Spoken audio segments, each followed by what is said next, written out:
नमस्कार, मेरा नाम यशवंत साहू और आप देखना शुरू कर चुके हैं भिलाई टाइम्स और कैरियर की बात मोशन के साथ।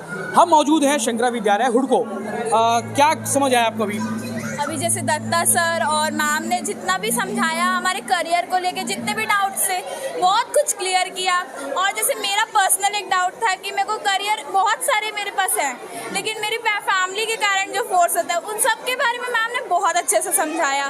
पूरी जो टीम है उन्होंने बहुत हेल्प की हम लोग को। हमने एक टेस्ट भी दिया, अब देखते हैं रिजल्ट क्या आता है उसका, लेकिन मेरे को बहुत अच्छा लगा ये। आपको क्या करना है फ्यूचर में? मुझे फ्यूचर में I want to be a actress, but मेरा एक और ड्रीम है कि मैं अपने पेरेंट्स का एक ड्रीम फॉलो करूं, जो कि है नीट क्लियर करके डॉक्टर बनना। डॉक्टर बन के एक्ट्रेस बन जाओगे ना, क्या दिक्कत है? हाँ, वही मैम ने मेरे को एक आइडिया दिया है तो वो बहुत अच्छा लगा मुझे, और मैं शायद उसको फॉलो भी करूंगी क्योंकि मेरे लिए वो एक लाइक अ लाइफ लाइन है मेरे लिए। मैं आपको सुन पा रहा था आप जर्नलिस्ट के लिए शायद कह रही थी, क्यों बनना जर्नलिस्ट? एक इंटरेस्ट है, मतलब लोग कहते हैं कि आप पे ऐसी कैपेबिलिटी है और मतलब वे ऑफ स्पीकिंग, और I love to do debates and give speeches. So एक इंटरेस्ट है, एक लीडरशिप चाहती हूँ मैं चाहती हूँ कि मेरा खुद का चैनल हो।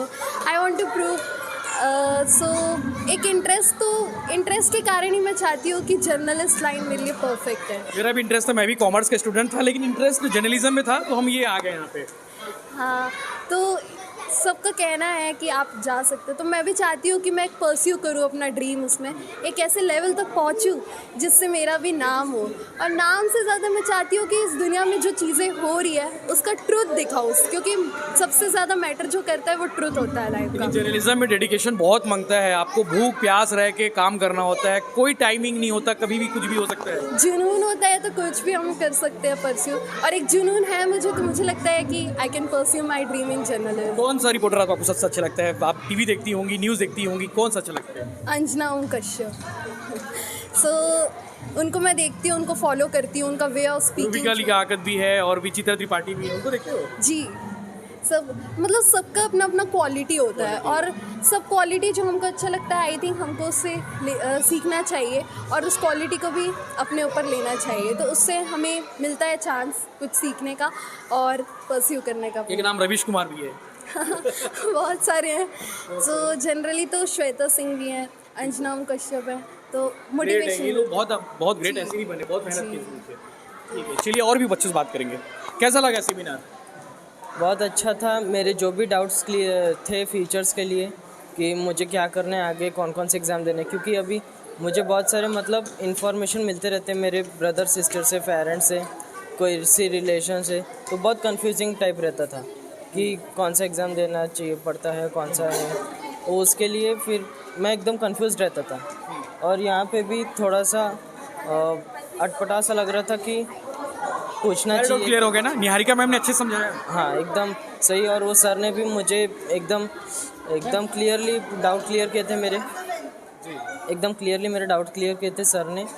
और थोड़ा सा अजीब सा लग रहा था कि मैं सवाल पूछ रहा हूँ, क्योंकि सब बॉयज़ में कोई नहीं पूछ रहा था, सिर्फ मैं ही पूछ रहा था, और एक दूसरा वाला था, लेकिन उसने मेरे को अजीब सा लग रहा था तो मैंने पूछा फिर। शुभकामनाएं बेटा आपको। कैरियर की बात मोशन के साथ हमारे साथ मौजूद हैं speaker doctor Niharika ma'am. Ma'am, आपने जो बच्चों से बातचीत की, लगातार बातचीत कर रहे हैं, तो क्या समझ आ रहा है, बच्चे क्या चाहते हैं, किस टाइप का कोर्स? मुझे जो चीज़ समझ में आ रही है आजकल, बिकॉज़ हम लोग एक बहुत बड़े सीरीज़ से जुड़े हुए हैं, और ये कोई एक स्कूल या दो स्कूल नहीं, हम एक अभियान से जुड़े हैं, और कोविड के बाद I think this is the best जो हम बच्चों को दे पा रहे हैं। और मुझे वो डिफरेंस भी दिख रहा है, रियली में बच्चों को नहीं पता, और नहीं पता से भी ज़्यादा ये कि हम जो करना चाहते हैं उसके लिए प्रिपरेशन कैसे और कब शुरू की जाए। और right now the most important thing for anybody's life is time. Time when it flies it never comes back. तो बच्चों को हम ये जो इम्पोर्टेंस सिखा पा रहे हैं कि आप जो करियर के लिए सोच रहे हैं उसकी तैयारी कब से करें और उसकी सिलेक्शन कैसे करें, how it should match according to their personality and aspirations. So I think we are doing quite well, because कैसे पता चलता है कि बच्चों के क्वेश्चंस, हम लोग को सेशन बंद करना पड़ता है कि बेटा अब टाइम नहीं है, now we can not more solve your queries. So यही बच्चों का सबसे पहला तो इंक्लिनेशन दिखाता है। मैम, कन्फ्यूज़न बहुत है, मतलब बच्चे बहुत कंफ्यूज हैं, उनको कोई सही तरीके से गाइड करने वाला नहीं है। तो मोशन ने बीड़ा उठा लिया है आपके माध्यम से कि ये साथ में चल के करते हैं। तो किस टाइप के सब्जेक्ट को लेकर इनका इंटरेस्ट ज़्यादा नज़र आ रहा है? क्या इंजीनियरिंग, मेडिकल या फिर कॉमर्स? मैं ये कहूँ कि इंक्लिनेशन तो लगभग सभी बराबर ही है। कुछ बच्चों का साइंस के प्रति है, कॉमर्स पे अब एक बहुत बड़ा मिथ जो कॉमर्स के बच्चों का होता है कि कॉमर्स में अपॉर्चुनिटीज़ ही नहीं है, तो ये आज भी है। ये एक बहुत ही बड़ी आश्चर्य की चीज़ है मेरे लिए भी कि मैं भी कॉमर्स वाला हूँ। एक्चुअली कि आज अगर कोई ये बोले कि कॉमर्स के लिए अपॉर्चुनिटीज़ नहीं है, तो मुझे लगता है कि मैं फिर एक एक के दरवाजे को खटखटाऊँ और बताऊँ ये चीज़। तो इंक्लिनेशन तो मैं मतलब जो बच्चों का झुकाव है वो लगभग बहुत चीज़ों के प्रति है। अब हम लोग सिर्फ क्लासिक्स के बारे में बच्चे नहीं सोचते टू बी एन इंजीनियर और अ डॉक्टर और a lawyer, there are couple of many fields, लेकिन ये होने के बावजूद उनको ये नहीं पता है कि उसको परस्यू कैसे किया जाए। That is a major problem. मैं आपके इस क्वेश्चन का ये आंसर दूंगी कि उनको पता है कि हम यहाँ जा सकते हैं, बट उसमें जाएं कैसे, they are not having the right view. बच्चे में एक चीज़ में कंफ्यूज है कि इंजीनियरिंग करने के बाद आज की तारीख में जॉब कम है, लेकिन ऐसा नहीं है। इंजीनियरिंग करने के बाद आप कह रही थी कि इंजीनियरिंग करने के बाद बहुत सारे स्कोप खुल जाते हैं। एक्चुअली अगर आप आज गूगल करेंगे, the top most career that has is the data analytics. And data analytics is really connected to the engineering field. So who said that engineers are not required? It belongs to every field, whether you're a doctor or an engineer or a CA or a lawyer. Education qualification is just the base. Now, how tall building you're going to make over it, it's more dependent upon your personality and attitude and perception. Job की scope हर जगह पे है, बस पढ़ना है, अच्छे से पढ़ना है, अच्छे नंबर के साथ पढ़ना है। And dedicated. ये अभी जो कोविड वाली जो जनरेशन आ रही है, जिन्होंने 2 साल एग्जैक्टली जो 2 साल अपने ऑनलाइन पे जो ज़िंदगी बिताए हैं, really it's tough time for all the mentors, parents, teachers, principals, everyone. We have to pull them off from that cozy and easygoing life. And really, we want to teach them, we have to teach them that hustling has to be a part of your life. Ma'am, वाकई में 2 साल जो Covid के online वाले रहे बहुत ख़राब रहे होंगे, क्योंकि आप लगातार जाते हैं, पेरेंट्स से मिलते होंगे, बच्चे से मिलते होंगे, तो क्या बताते हैं बच्चे, पेरेंट्स, टीचर्स भी बताते होंगे? हर के शब्दों में मैं बोलूँ तो 2 शब्द तो सबके मुंह से एक ही निकलते हैं। पहला मोबाइल बर्बाद कर दिया, और दूसरा डिप्रेशन।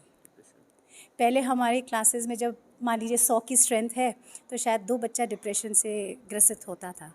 एंड व्हेन आज हम मिलते हैं, it's almost like 30-20 students, 20 to 30 students we find them depressed. एक तो ये, and they have a addiction for mobile.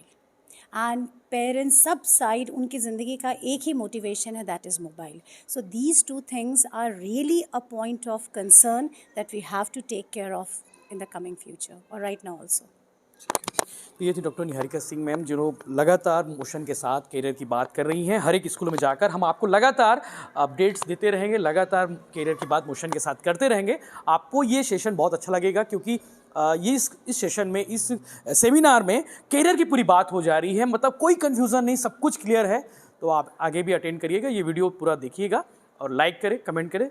कैसा लगा सेशन ये भी जरूर बताइएगा। धन्यवाद। डेफिनेटली ये जो प्रोग्राम था आज कैरियर के बाद मोशन के साथ और 94.5 FM के साथ लिए, ये बहुत ही ज़्यादा हेल्पफुल रहेगा बच्चों के लिए, क्योंकि 9th-10th के, स्पेशली जो 9th-10th के बच्चे बहुत ज़्यादा वो ये रहते हैं कि आगे जाके 10th के बाद कौन सा सब्जेक्ट लेना है, सब्जेक्ट सिलेक्शन का उनका एक पीयर प्रेशर भी रहता है। मोस्टली बच्चे सोचते हैं कि या तो हम मैथ्स ले लें, मैथ्स में क्या है, इंजीनियरिंग फील्ड दिख रहा है।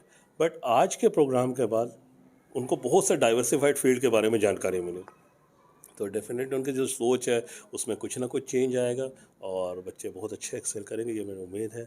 और इस तरीके के प्रोग्राम स्कूलों में होते रहने चाहिए। ये एक बहुत ही अच्छा इनिशिएटिव है, उसके लिए मैं मोशन एजुकेशन एंड 94.5 का धन्यवाद देता हूँ। Thank you.